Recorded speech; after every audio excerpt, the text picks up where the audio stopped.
SwayamPrabha. Digital India. Educated India.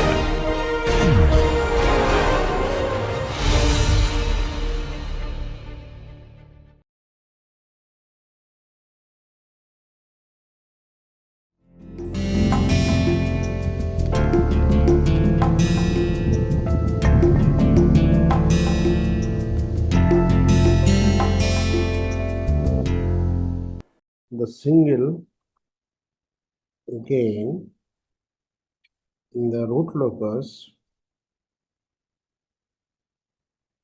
cannot specify all the performance specifications. To resolve these issues, we can come up with some kind of compensator in the control system. If you draw the closed loop control system, we have summing point here, and we have reference input, reference, and we can add a compensator here. Compensator nothing but a controller. If you add a compensator here,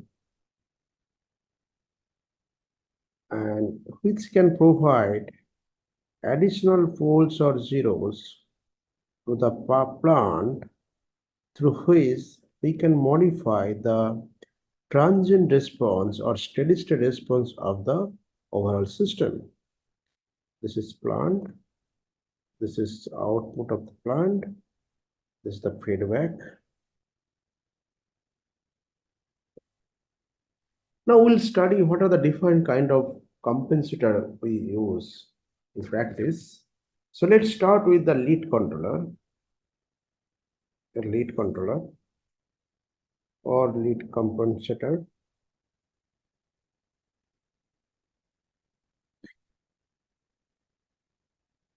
The transfer function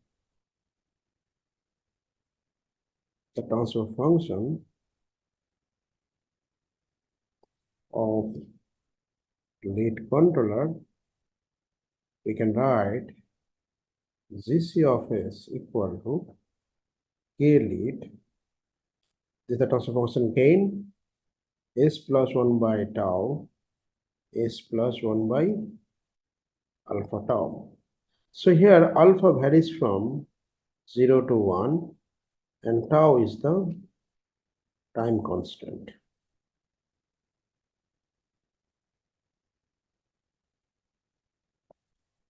And if you look at these poles and zeros of lead controller, we have since here alpha is between 0 to 1, so in this case 0 is dominating.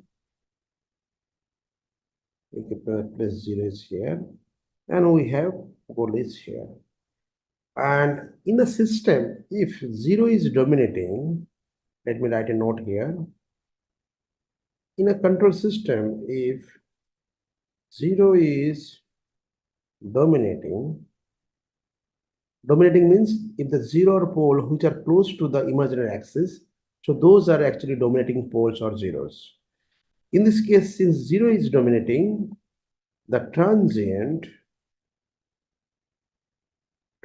response can be improved. And in the system, if poles is dominating, we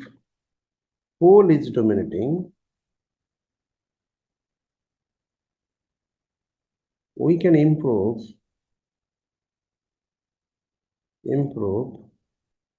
the steady state response. So how we can do this? Let me go through this. Through lead controller, since the pole is left to the 0, the root locus will shift to the left,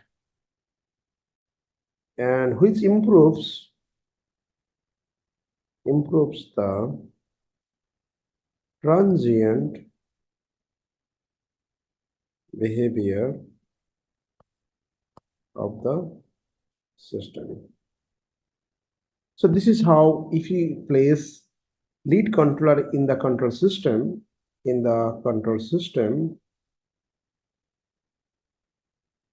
we can improve the transient behavior of the response.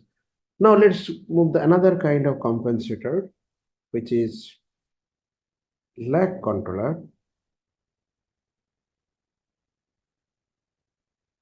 or lag compensator. The transfer function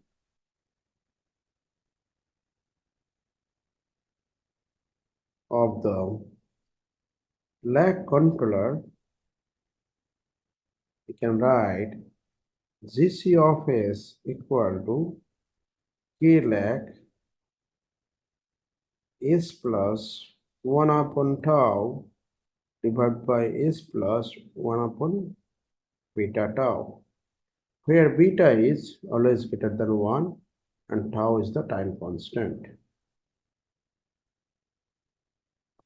And if you place these poles and zeros of this controller in S-plan, here pole is dominating and 0 we can have here.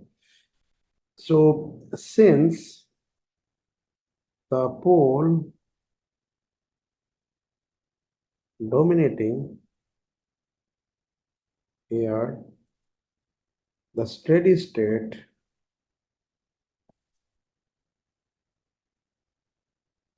error can be reduced without affecting the transient response.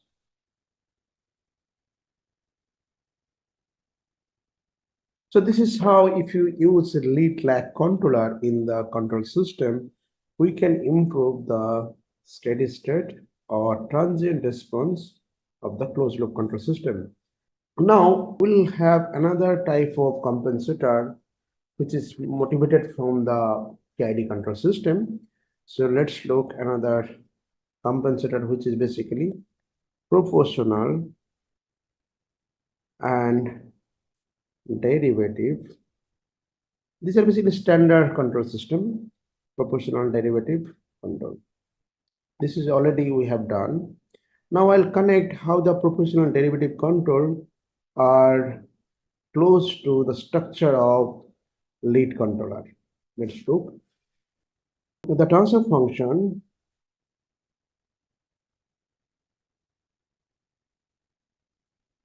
of this is, we can write also PD control or PD control,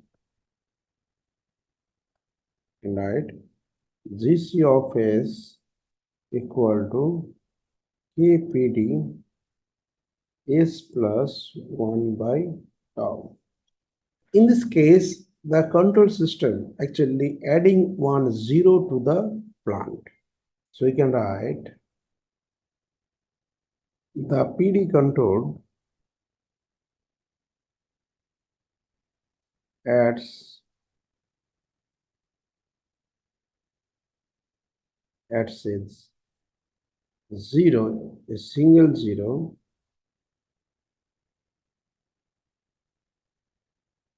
to the root locus,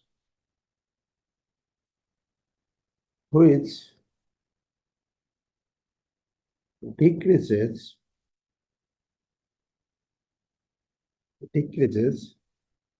the number of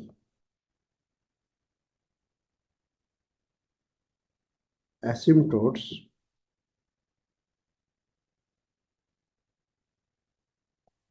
on the root locus.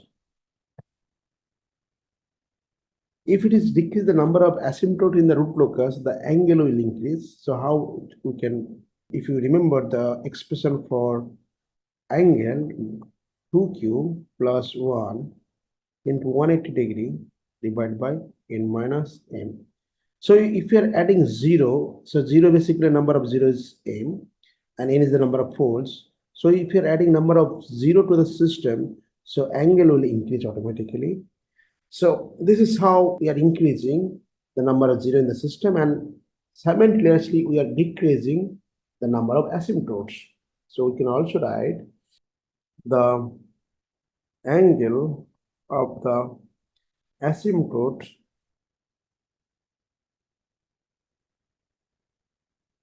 increases. If you now see closely, if you see closely, in the limiting case,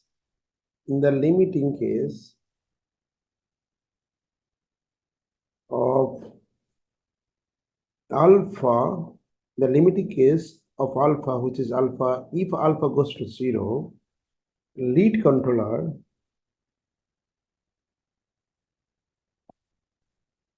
the PD control acts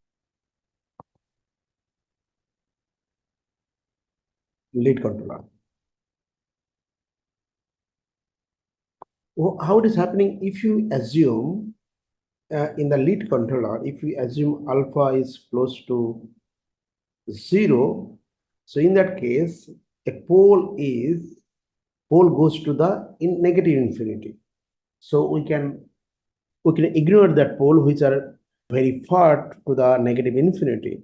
So in that, if alpha goes to 0, we can assume the PD control system acts like a lead controller. Since the PD controller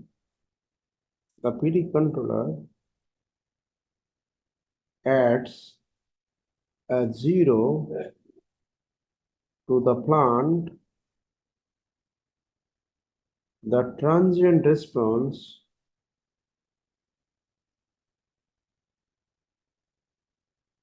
can be improved.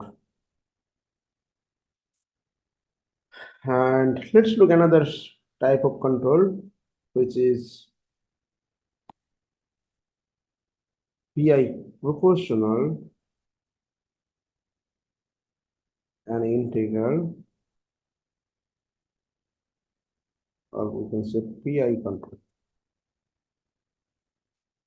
The transfer function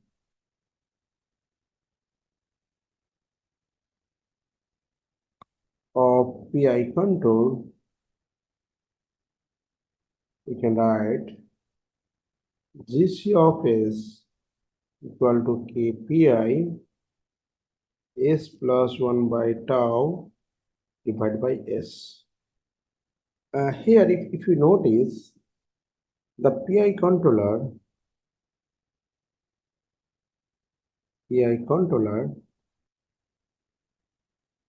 adds a small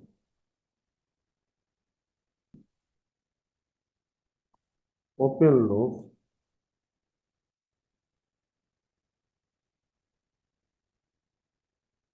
zero and an open loop pole at origin. So here we are adding one pole at origin and another 0, which is stable 0, we are adding to the system. Comparing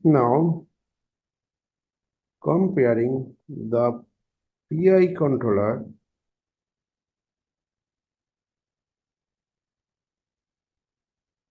with the lag controller, in the limiting case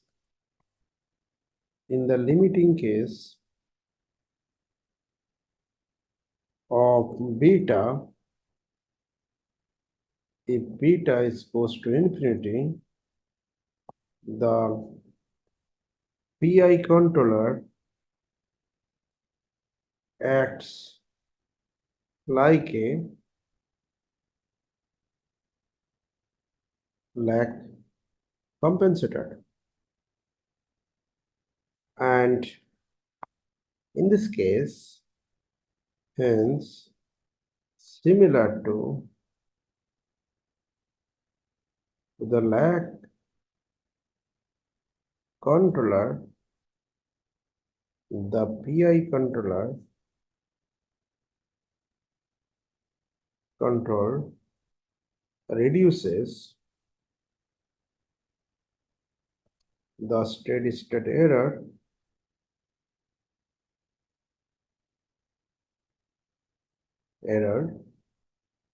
which leaving the transient performance almost unchanged. So this is how we can connect among the different compensators. So mostly we use lead and lag compensator along with the another defined control system to modify the transient and steady state response of the closed loop performance. And also we have seen how the PI control and PD control in the limiting case of alpha and beta can act as a lead and lag controller we have discussed here. Now we'll have some example and how we can design PID or PI or PD control system in the closed loop performance. Let's take an example.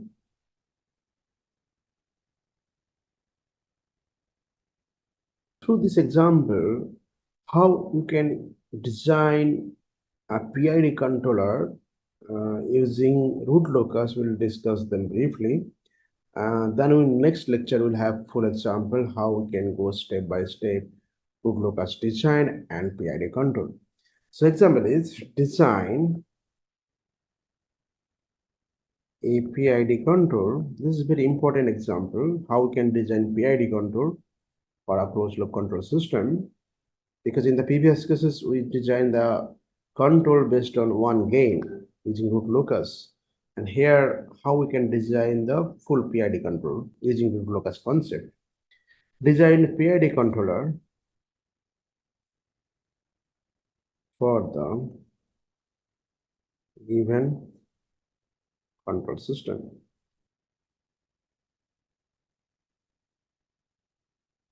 We have plant transfer function which is given by Gp of S equal to 0.2 divided by S into S plus 1, S plus 1.5. This is the output pi of S. And we have controller to be designed, which is PID control, AP plus ADS plus AIS. And we have summing point here.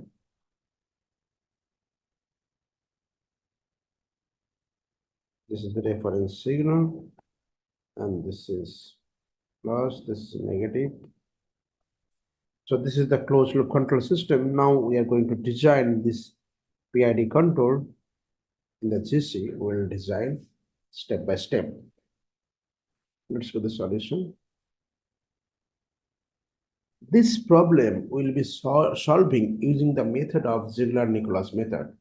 This method we will be using in the next few lectures, how we can design PID control with the help of root locus and with the concept of Ziegler-Nicholas method. So we'll solve this. We solve the problem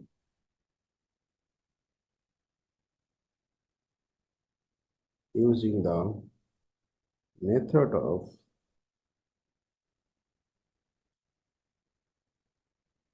Ziegler Nicholas. So before we apply this method, we need to find the root locus of the system. And since as we have done in the root locus, we can't consider multiple gain in the control system. We have to consider one gain at a time, and we have to construct the root locus, and based on that we'll design the rest of the control parameters. So before applying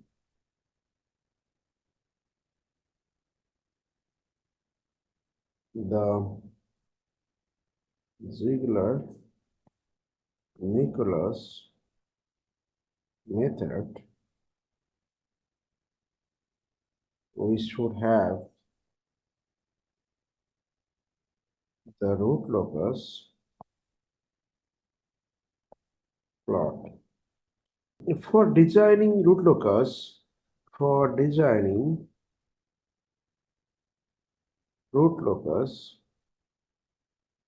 let's assume Kp is the control variable, should be inherit, and Ki equal to Kd are assumed to be 0 for finding the root locus plot. So step 1, what we'll do is we'll vary Kp from 0 to Kp to infinity, and we'll assume Kd and Ki to 0. And step 2, find the root locus. I'm not going to detail on it. In the next lecture, I'll be defining how we can go step by step. And here, step 3, the gain KPU, this is we call ultimate, this is very important point, ultimate gain of Kp can be found by finding the gain when root locus intersects the imaginary axis. The process of finding this gain already we have done in our previous example. So the root locus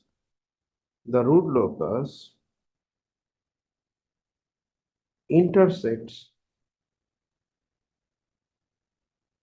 the imaginary axis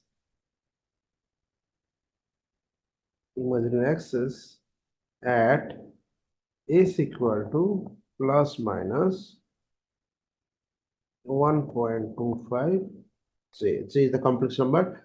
So this part already have done. Just here for the timing I'm using, this is the value. This is the exact value which actually at which the root locus intersect the imaginary axis. I'm not doing the full step. You can try. The next lecture will have another example where I'll be doing the full things and finding at this pole, at this value of s, we can find the KPU.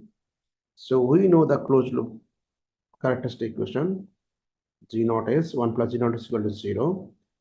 And if you substitute the value of G naught of s, 1 plus Kp 0.2 s plus 1 and s plus 1.5 equal to 0. And from this, we can write 0.2 s into s plus 1, s plus 1.5 equal to 1. And after solve, if you put the value of s equal to 1.2 25 in this expression, we have KPU equal to 19.8. So this part already we have done, how to find this KP at who is the root locus intersects the imaginary axis. So we have done. And step 4, we have to find the time period at the frequency 1.25. So period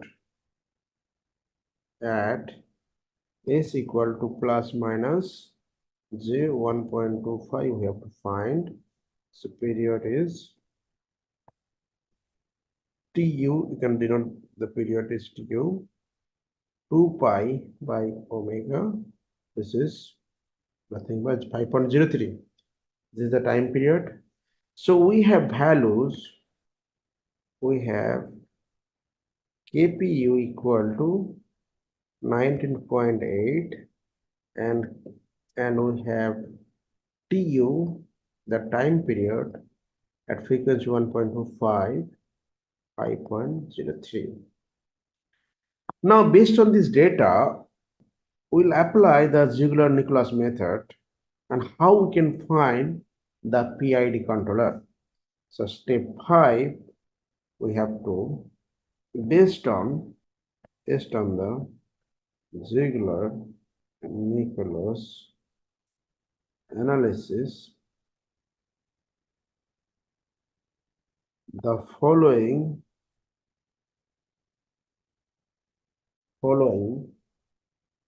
rules for selecting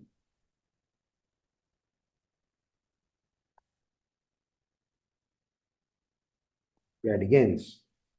The gains can be calculated based on the obtained values of KPU and TU. So let me put everything in a table. So first we'll find the proportional gain or proportional controller.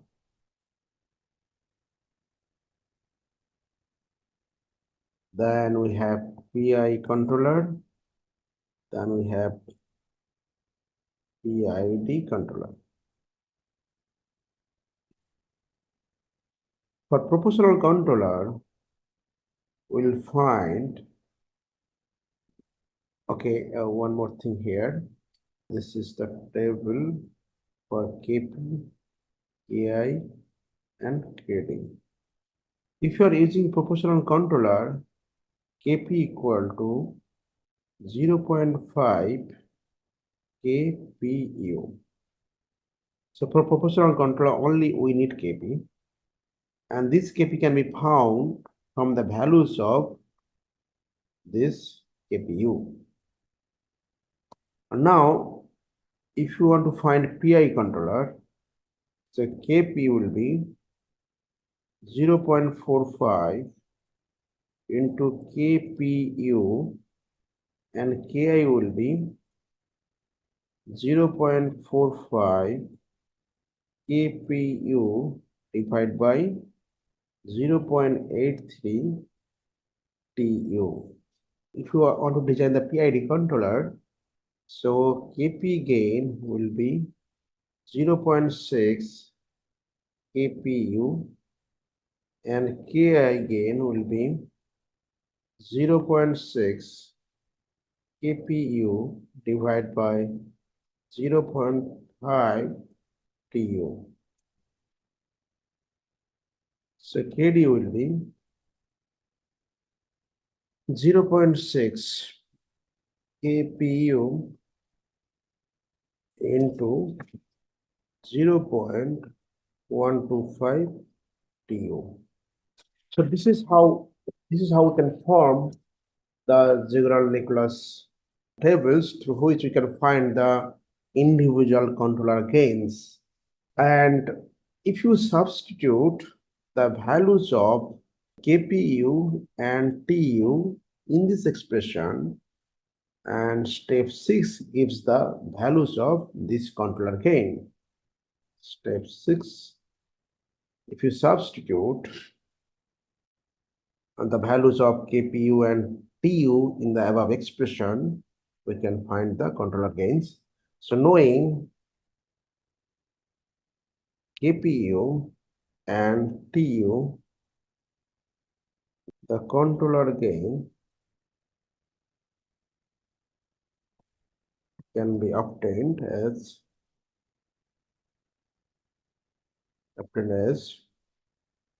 Kp equal to 0.6 KPU equal to 0.6 into 19.8, which is equal to 11.88, and Ki 0.6. Since we are asked in the example to design PID controller, we have to design the PID controller in this example. So we can follow the last row, this part. So based on this we are finding the gain, and Ki 0.6 into 198 divided by 0.5 into 5.03, and which is equal to 4.723, and Kd equal to 0.6 KPU 0.125 Ti equal to 0.6 into 19.8 into 0.125 into 5.03, which is equal to 7.47. And the controller, PID controller, we can design as U equal to 11.88 plus 4.723 1 upon S plus 7.47 derivative control into S. So this is the PID controller, and if you place all the system in the closed loop control system, so we have summing point here, reference signal, and this is the our PID control, which is 11.88 plus 4.723 divided by S and plus 7.47S. So this is PID controller, which is giving the ideal control U, which is going to the plant. This is the plant transfer function, same as it is. This is the plant transfer function, and we are having the negative feedback. And if you design this control, it will perfectly track the reference input. So this is how we can design the PID control for the closed loop control system. In the next lecture, we'll be dealing a better example how we can come up with the step-by-step the PID control for a system.